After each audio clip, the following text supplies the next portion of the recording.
A paz de Cristo e a alegria de Maria. Eu sou o Pádua Costa da comunidade Mariana Boa Semente e abraço a você, meu irmão, minha irmã, que está conosco a partir de agora, através da internet, nos acompanhando pelas páginas da comunidade Mariana Boa Semente ou da paróquia de Santo Antônio. Você que conosco está pelo Instagram, YouTube, Facebook, ouvindo também pela web rádio Jesus Misericordioso, receba o nosso carinho, o nosso grande abraço de irmãos unidos neste caminho de crescimento espiritual. Acolho a você que está pela Rádio Cultura de Quixadá. Um abraço a você, ouvinte da Cultura FM 102.1, você que está conosco nas noites da Rádio do Bem, de segunda a sexta. Receba o nosso abraço, o nosso carinho. Seja bem-vindo, seja bem-vinda. Hoje nós vamos dar mais um passo neste caminho de direção espiritual com São Francisco de Sales. Estamos utilizando o livro Filoteia, se você não tem, procure adquirir. E aqui, uma das obras deste grande santo da nossa igreja, doutor da igreja, São Francisco de Sales, nós temos conselhos maravilhosos para quem quer ter uma vida na unidade com Deus, na amizade com Deus. Esta é a única maneira de experimentar a verdadeira alegria, a felicidade que a gente tanto busca nesta vida e um dia vivermos para sempre felizes junto a Deus, que é a nossa felicidade. O grande problema é porque saímos por aí correndo, muitas vezes feito loucos, procurando a felicidade, entre outras coisas, nas coisas, nos bens. E a gente vai tocar um pouquinho sobre este assunto hoje, porque vamos falar sobre pobreza. Olha, é muito interessante para você. Não pense que isso não lhe diz respeito. Talvez você diga, não, mas eu nem tenho muitas coisas, eu já sou pobre. E aqui dentro, no coração? Essa é a questão. Vamos rezar então, abrir o nosso coração, capítulo 14 da terceira parte do livro Filoteia, que fala de virtudes, daquelas práticas boas, a partir do nosso esforço, com a graça de Deus, melhor ainda, a partir da graça de Deus agindo em nós e motivando o nosso esforço e nos ajudando ainda mais. Vamos rezar. Pelo sinal da Santa Cruz, livrai-nos Deus, nosso Senhor, dos nossos inimigos. Em nome do Pai, e do Filho e do Espírito Santo. Amém. Vinde, Espírito Santo, enchei os corações dos vossos fiéis e acendei neles o fogo do vosso amor. Enviai, Senhor, o vosso Espírito, e tudo será criado, e renovareis a face da terra. Oremos.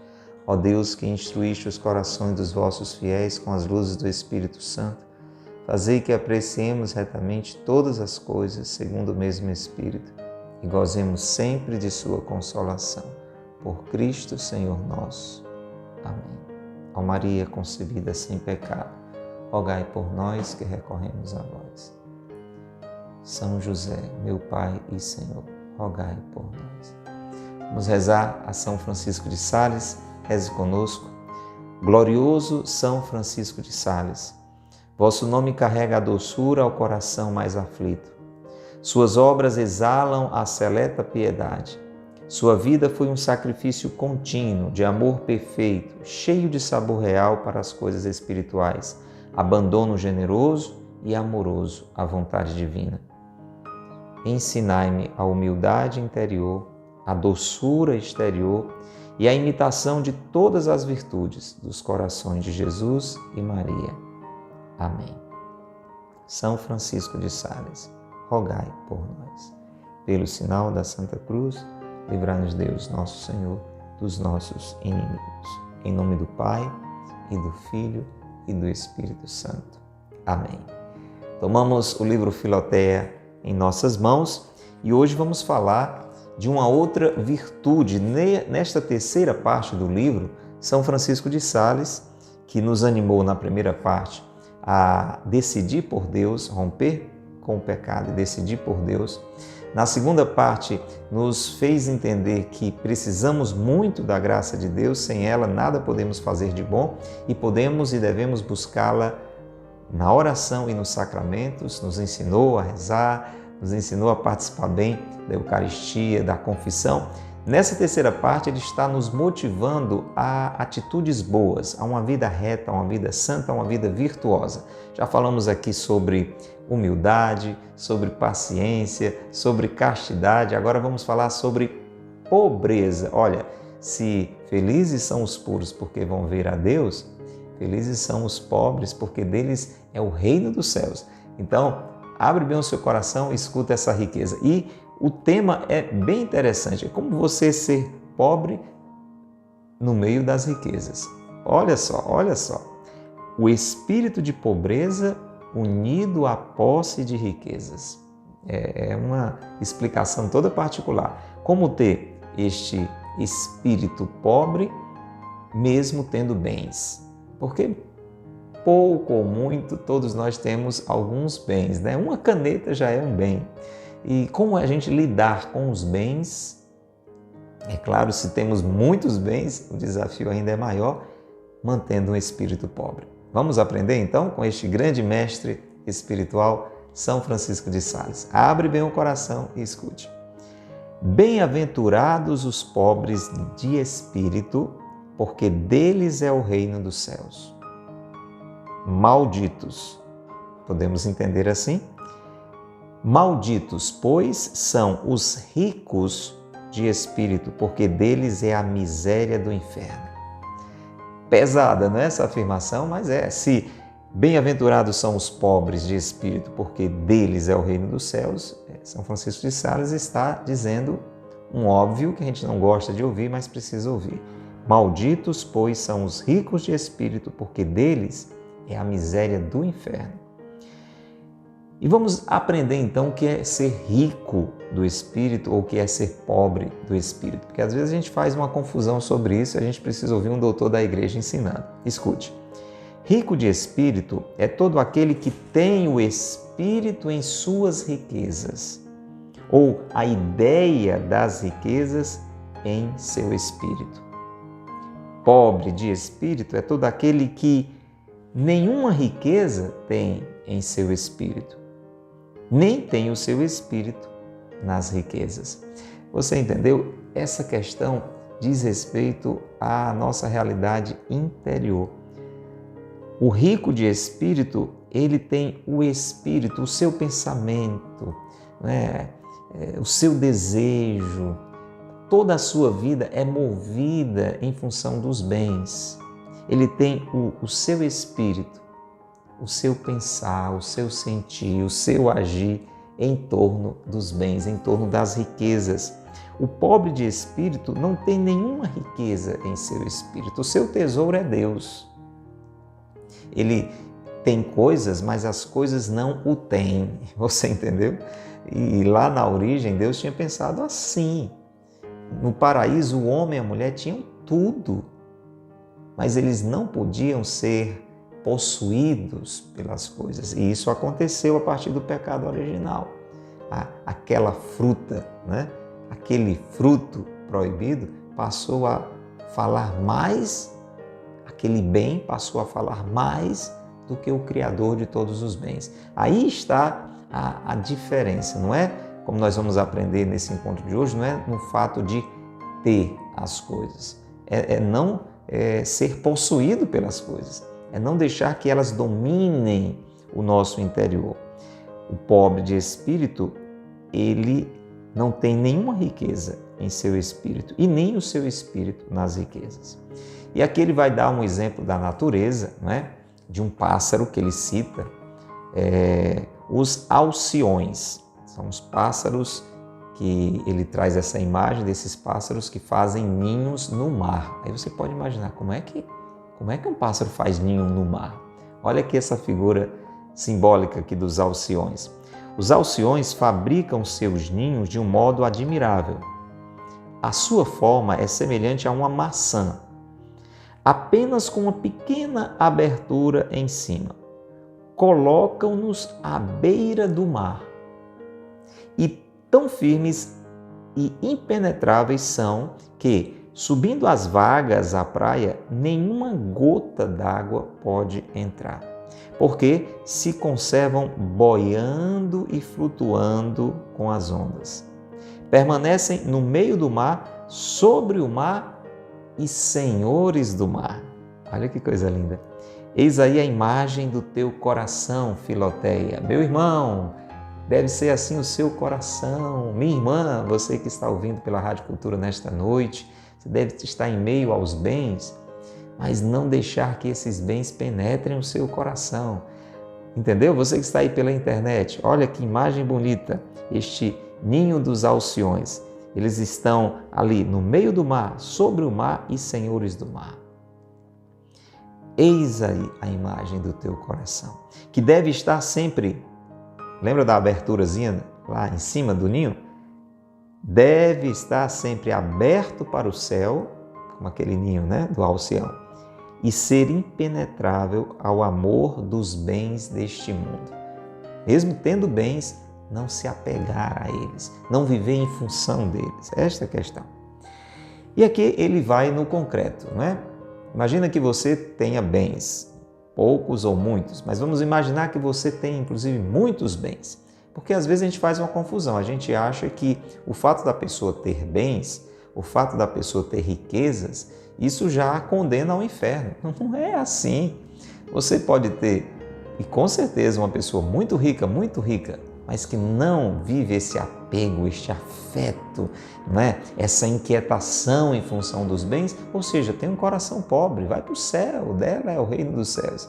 Você pode ter uma pessoa também que nem tem tanta coisa, talvez seja até pobre materialmente, mas é apegada ao pouco que tem e vive em função do que não tem e quer ter. Essa pessoa pode ter como prêmio a miséria do inferno. Você entende? Então escute aí, olha. Se és rica, se és rico, conserva teu coração desapegado de tuas riquezas, elevando-te sempre acima delas. Desapego das riquezas. Coração em Deus, corações ao alto, nosso coração está em Deus.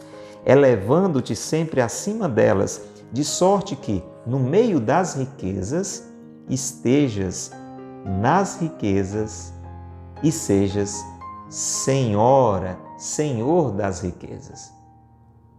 Não é a riqueza que deve ser o seu senhor. Você entendeu? Não é a riqueza que deve dominar a sua vida. Você deve ser senhor, senhora dos seus bens. Não permitas que esse espírito celeste se encha dos bens terrestres. Meu irmão, eu e você temos um espírito celeste. Deus soprou em nós. Você, pelo batismo, você recebeu, eu recebi o Espírito de Deus. Ele está em nós, nós somos cidadãos do céu, nós estamos aqui de passagem. Não adianta se agarrar aqui, a gente vai passar. Nós estamos viajando, nós temos em nós o Espírito Celeste. Então ele diz, não vamos deixar que este Espírito Celeste se encha dos bens terrestres, mas esforça-te por estar superior a todos os seus atrativos e a te elevares sempre mais para o céu. Tenha o seu coração voltado para o céu, pés no chão, mãos aqui lidando com os bens desta terra, mas o coração em Deus. Aonde está o teu coração? Você lembra aquele trecho do Evangelho? E Jesus diz, olha, aonde está o teu tesouro, aí está o teu coração.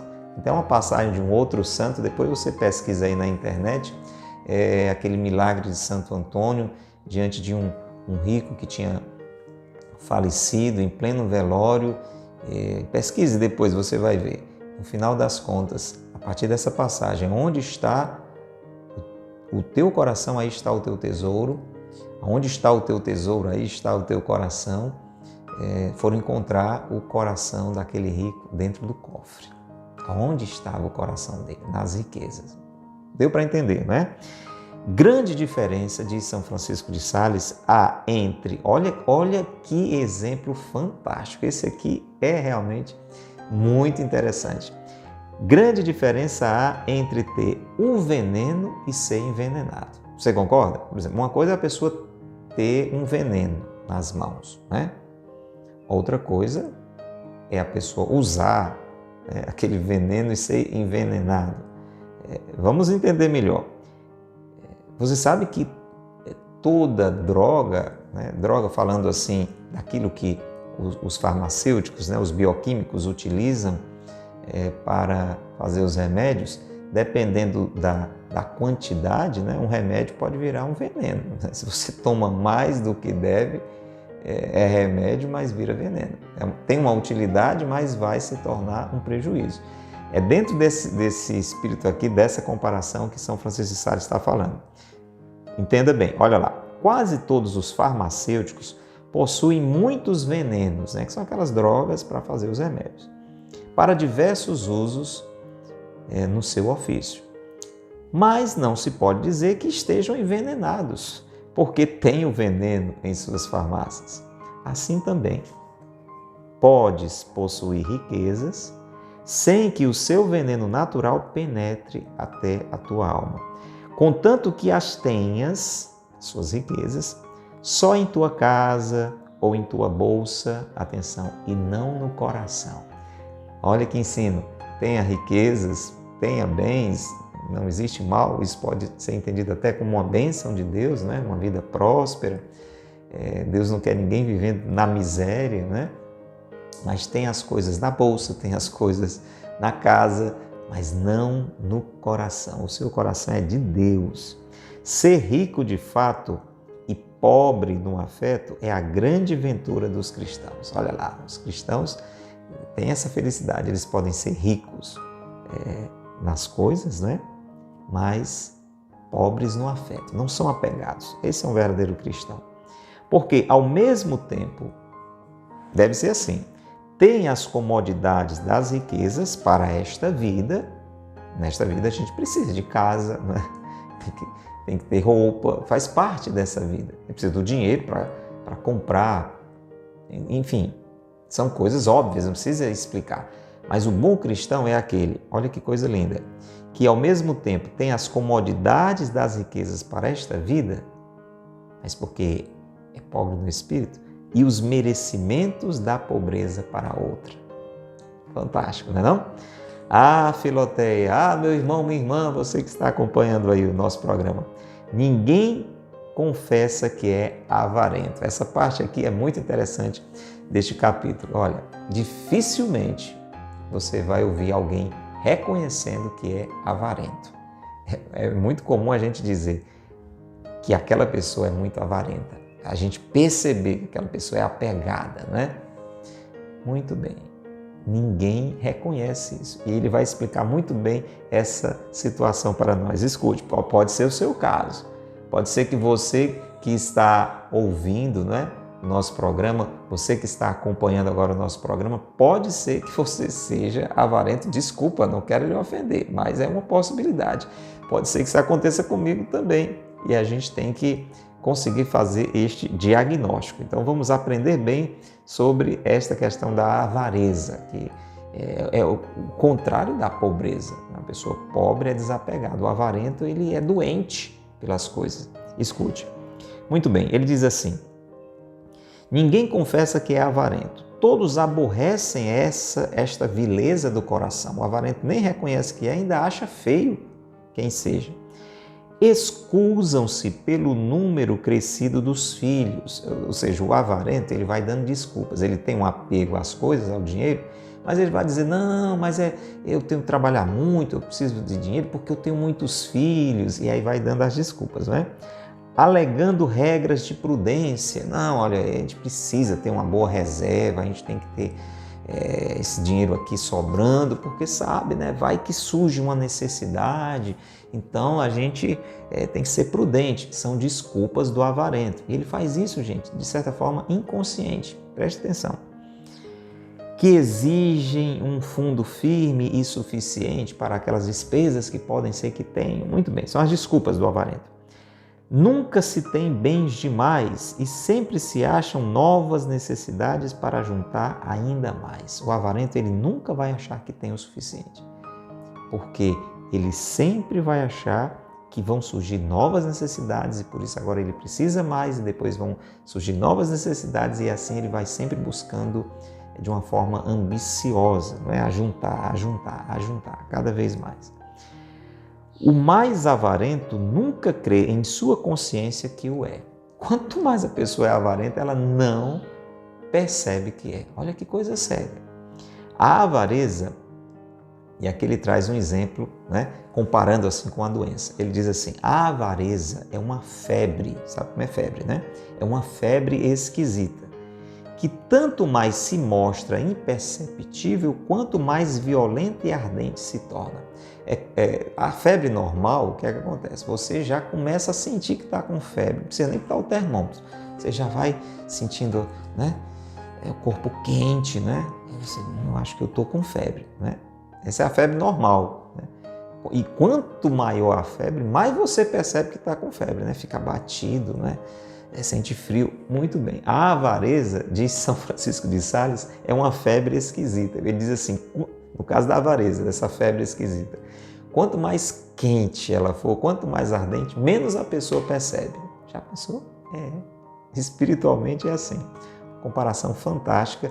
Dificilmente você vai ver uma pessoa, quanto mais avarenta ela for, ela reconhecer isso.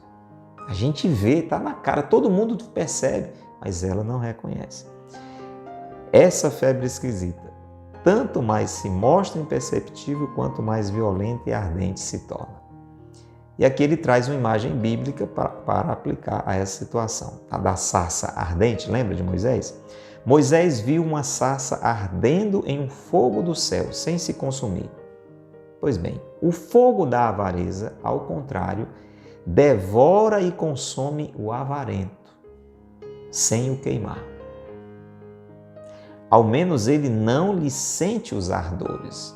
Está consumindo ele, mas ele não percebe. Não lhe sente os ardores e a alteração violenta que lhe causa. Parece-lhe uma sede natural e suave. Então, aquela ganância do avarento, aquele apego exagerado às coisas, para ele, por mais violenta que essa situação seja, parece uma sede natural e leve. Não, é normal, ele acha normal querer de um jeito exagerado as coisas. E aqui vem um alerta. Preste atenção, você que está acompanhando aí, eu também vou ficar atento. Se desejas com ardor, você quer demais, e inquietação, e por muito tempo, os bens que não possuis, olha lá, para fazer o diagnóstico, sinal de avareza, quando a gente está querendo muito ter uma coisa, aquilo está perturbando a gente, estou falando de um bem, né? Você quer aquilo, aquilo é um desejo ardente e que se demora. Aquele negócio, você passa o tempo pensando, eu tenho que comprar aquilo, preciso ter aquilo, preciso trabalhar para ter aquilo. Olha, cuidado, hein?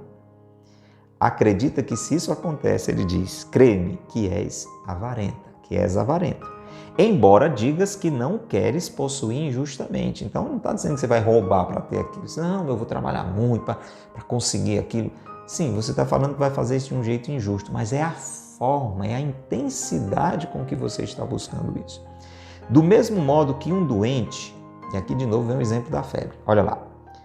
Um doente que deseja beber um pouco d'água com ardor, inquietação e por muito tempo, está mostrando com isso que tem febre, embora só queira beber água. Veja, ele não está querendo nada demais, mas é o tempo todo, arranja um pouquinho d'água, arranja um pouquinho d'água, ou sede, arranja um pouquinho d'água. Beber água não é uma coisa ruim, mas isso é sinal de que ele está doente. Fantástico exemplo, é ou não é? Não sei, Filoteia, meu irmão, minha irmã, se é um desejo justo o de adquirir justamente o que outros justamente possuem. Aqui vem outra situação para diagnosticar a avareza. Muito bem. Uma pessoa tem uma casa, né? Ou tem um carro, ou tem uma bicicleta. E eu ou você, a gente bota na cabeça que quer ter aquela bicicleta do outro, que quer ter aquela casa do outro, que quer ter aquela fazenda do outro, que quer ter aquele celular do outro, que quer ter aquela caneta do outro. Olha aí, sinal de avareza, isso aí, de apego. E aqui ele explica muito bem, ele diz assim, parece-me que quando você quer adquirir uma coisa que o outro justamente tem, agindo deste modo, procuramos a nossa comodidade, à custa do incômodo do outro. Então você vai ter aquilo que ele tem e ele vai deixar de ter. Então você vai ter uma comodidade a partir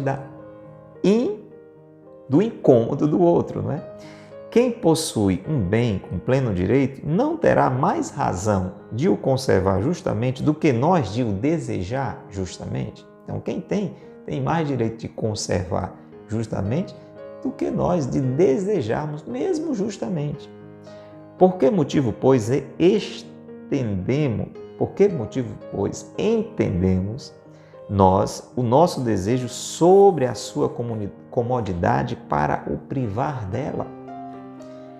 Mesmo que este desejo fosse justo, caridoso, não seria de modo algum, nem nós quereríamos que os outros o tivessem a nosso respeito. Olha, me deixa quieto, eu tenho meu cantinho, eu tenho minha casa. Você fica querendo aquilo que eu tenho, querer o que o outro tem.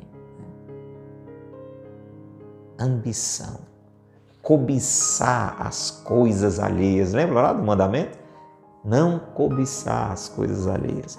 E aqui ele cita uma passagem bíblica que muitos conhecem, é possível que você conheça também, o pecado de Acabe.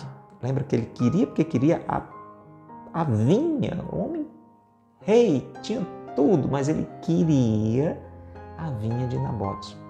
Pois pesquisa aí, Acabe, Nabote, pesquisa, bota aí no Google, procura conhecer essa história. Este foi o pecado de Acabe, que quis obter por meios justos, ele queria pagar, né? A vinha de Nabote, o qual queria conservar com maior direito. Eu vou dar um exemplo assim do dia a dia para você entender. Olha, imagina que você tem um agricultor simples, humilde, que tem o seu terreninho. Tem o seu terreninho ali, né? E do lado dele tem um fazendeiro, um homem que tem muitas terras, né? Do lado daquele terreninho, ele tem uma entre tantas e tantas fazendas que ele tem. Mas porque ele é avarento, ele bota na cabeça que quer ter aquele terreninho para ampliar. Aí vem as desculpas, né? Como a gente viu, o avarento, ele nunca reconhece que é ambicioso, que é avarento, né? Então ele vai dar desculpas, é porque ele quer fazer um novo curral, é porque ele quer criar outros animais ali e ele acha que precisa também daquele terreninho e vai ficar perturbando o pobre do agricultor até ele vender o terreno. Inclusive, pagando até talvez mais do que o preço do terreno, você entende? É sobre isso que São Francisco de Sales está falando. E aí cada um traz para a sua realidade, às vezes isso de uma forma menor, né, do que a história do fazendeiro aí, às vezes acontece com a gente. Então este foi o pecado de Acabe. Ele queria a vinha de Nabote, que não queria vender, tinha um motivo até familiar, espiritual, para não se desfazer daquela vinha. Este rei a desejou por muito tempo, ele ficou até doente, gente. Se você ler na Bíblia, ele fica doente, ele fica arrasado, porque o Nabote não quer vender para ele. Olha aí, olha a avareza, que é uma doença séria. Desejou por muito tempo e com muito ardor e inquietação, e com isso ofendeu a Deus. Se você for ler essa história, você vai ver que um pecado leva o outro. Essa história de avareza levou a um assassinato cruel. Procure lá, Acabe e Nabote. Nabote, N-A-B-O-T. Acabe e Nabote. Veja essa história. Quando o próximo, aí é outra história, agora presta atenção, olha. Quando o próximo começar a desejar desfazer-se de um bem, então é tempo. Aí é diferente. Então alguém que tem um bem está querendo vender, está querendo se desfazer dele. Então pronto, não tem nenhum pecado você, se você quiser adquirir. Filoteia. Meu irmão, minha irmã, nesse caso, não há problema de começar a desejar obtê-lo. O seu desejo fará, o desejo da pessoa vender, né, desfazer-se, fará o teu justo e caridoso. Sim, nada tenho que dizer, diz São Francisco de Sales, em contrário, se te esforças por aumentar os teus bens com uma tal caridade e justiça. Então, nesse caso, não tem problema. Tá tudo certo, não tem nada de avareza. Quase terminando, então, esse capítulo muito interessante para nos ensinar a viver a pobreza no tato com as riquezas. Se amas os bens que possuis, vamos falar o correto aqui, não é?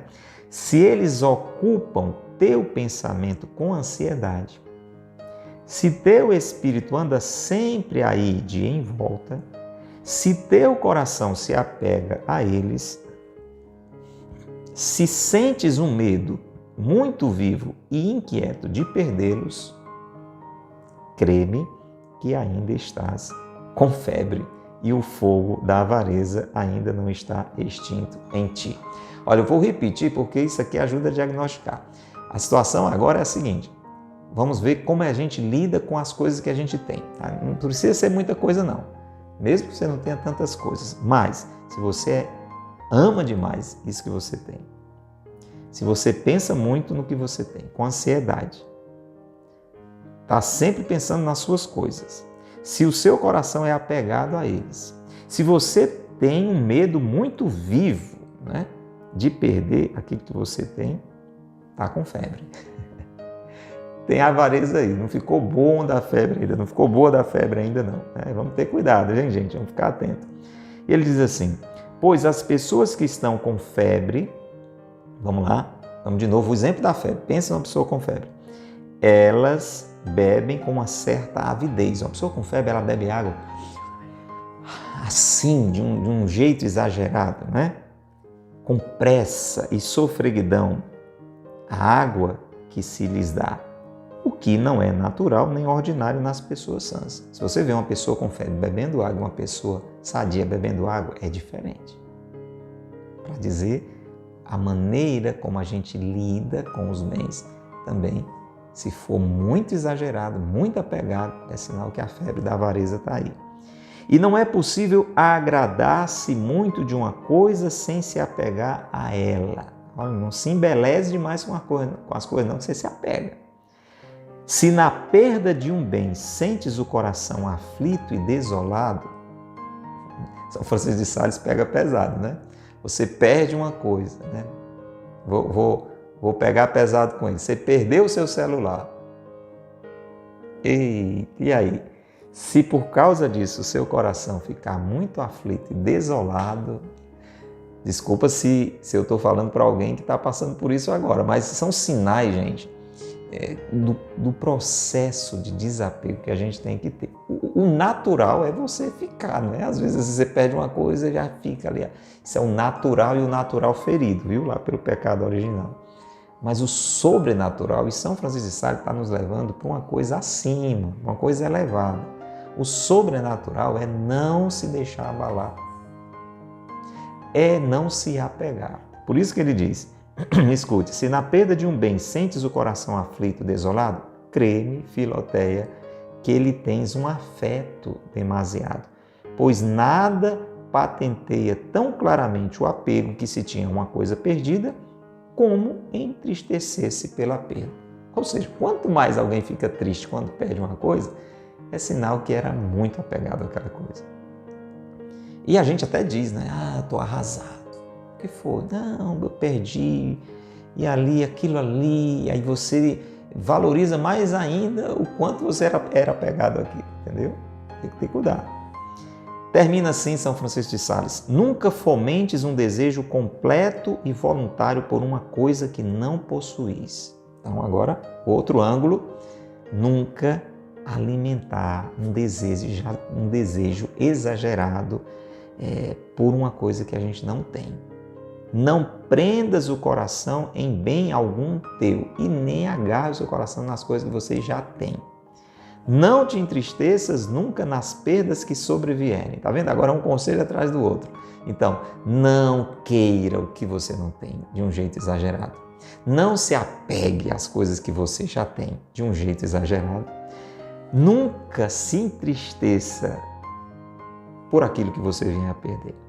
Então, sim, terás um motivo razoável de pensar que, sendo rica, de fato és, sendo rico, de fato és, entretanto, pobre de espírito, e, por conseguinte, do número dos escolhidos, porque o reino dos céus te pertence. Olha que coisa boa, né? E vale muito, né? Não se apegar a nada aqui para termos a glória do céu. Vamos pedir essa graça? Pai nosso que estais no céu, santificado seja o vosso nome. Venha a nós o vosso reino. Seja feita a vossa vontade, assim na terra como no céu. O pão nosso de cada dia nos dai hoje, perdoai-nos as nossas ofensas, assim como nós perdoamos a quem nos tem ofendido. Não nos deixeis cair em tentação, mas livrai-nos do mal. Amém. Ave Maria, cheia de graça, o Senhor é convosco, bendita sois vós entre as mulheres, bendito é o fruto do vosso ventre, Jesus. Santa Maria, Mãe de Deus, rogai por nós, pecadores, agora e na hora de nossa morte. Amém. Rogai por nós, Santa Mãe de Deus, para que sejamos dignos das promessas de Cristo. Amém. São José, meu Pai e Senhor, rogai por nós. São Francisco de Sales, rogai por nós. Grande abraço, vamos cultivar a pobreza e até o nosso próximo encontro, se Deus quiser. Deus te abençoe e Maria te guarde.